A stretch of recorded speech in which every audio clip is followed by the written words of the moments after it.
oh, this is woke, this is DEI, culture war, shut the fuck up, prick. This is what's coming out in 2025. Mouse, PI for Hire. This is a first-person shooter developed by Fumi Games. The setting, the game, and the animations are visually inspired by 1930s cartoons and animations. Play as a detective mouse, solving crimes, shooting goons, and traversing a variety of environments. It looks fun, it looks charming, the animations are goofy, and if you were impressed with the visual art style of Cuphead, you should check out this game too, coming to both PC and consoles in 2025. Wonder Star is a Latin American created homage to Akira Toriyama's work.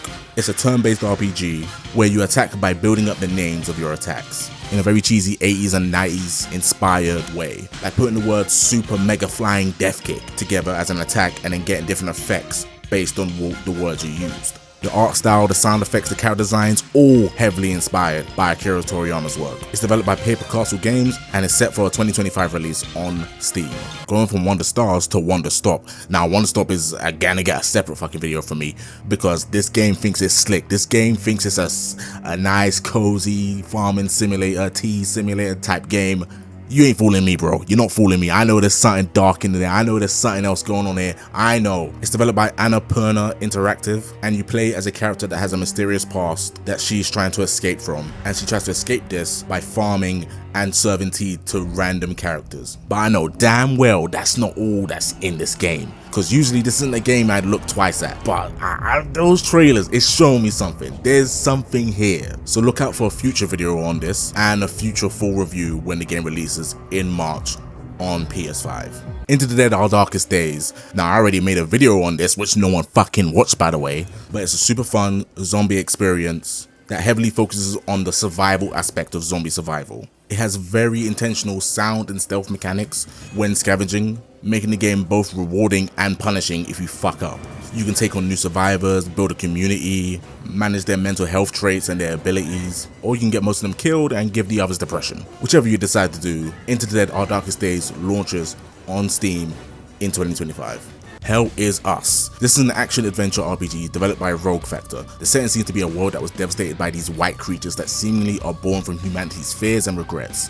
And what more could you ask for? You got a post-apocalyptic setting, enemies that look like fucking freaks, and a weapon big enough to strike them down with. Hell Is Us drops both on PlayStation, Xbox, and Steam in 2025. Nitrogen Omega is a mecha timeline based RPG where you pilot mechs and use them to blow up your enemies. Mecha pilots are created by both the player and procedurally as the game goes on, and as such, no two playthroughs should be the same. The visual style looks like it uses stylized CGI models and textures. The facial expressions have that 2000s anime vibe to them, and it looks like if you're a fan of mecha anime like Gurren Lagann or Gundam, you'll be a fan of this game too.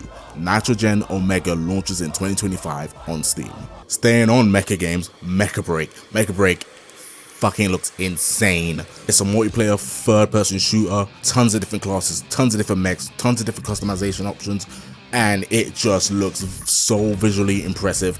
And the explosions, the lasers, the weapons, it's everything you want if you're the type of mecha fan who just likes seeing stuff blow up. Mecha Break launches in 2025 on all platforms.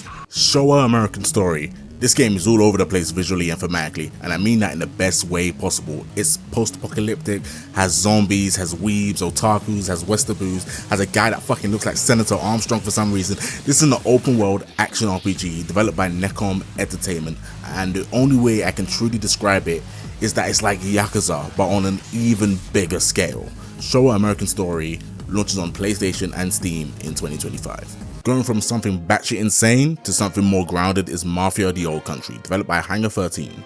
Taking the series back to its roots where the crime family started. For those who didn't like the direction the Mafia franchise was going in, this game aims to reacclimate the long-term fans of the franchise, going back to focused character-centric storytelling and immersing you in the drama and gunplay.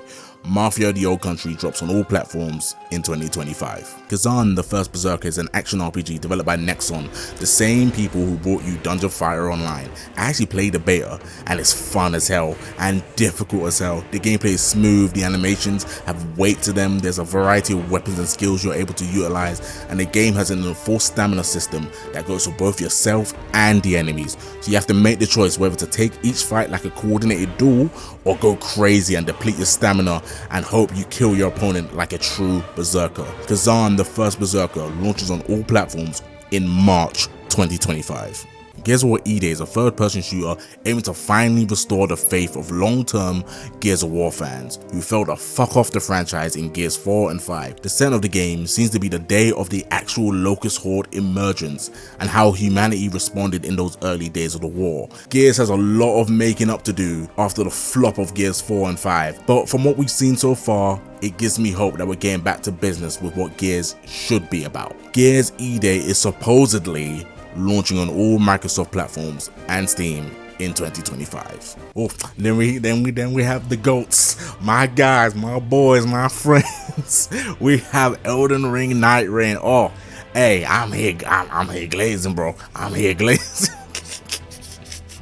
They finally did it. They finally made a working multiplayer mode that doesn't require us to fucking go hunting for bloody materials just to make multiplayer happen. They finally made a dedicated multiplayer game for a Souls title. Finally, at last, is what people always wanted. A way to finally not jump through hoops just to play the game with your friends. Elden Ring Night Rain finally answers the question, was it really that difficult to give us proper multiplayer in this game? And they've done it. The game is a fully multiplayer experience that can also be played solo if you wish, where you and your friends go around defeating enemies and bosses to try and save the lands between. And they seem to have finally combined the lore of the various previous Soul games, as the fucking Nameless King is here from Dark Souls 3 and seemed to be the fucking Firekeeper from Dark Souls 3 as well was there. From Software said they balanced the game around solo play and playing with 3 people and have designed the bosses and enemies to accommodate that. And with FromSoft's previous record, I can only take that as confirmation that this game is going to cook when it drops. Elden Ring Night Rain drops on all platforms in 2025.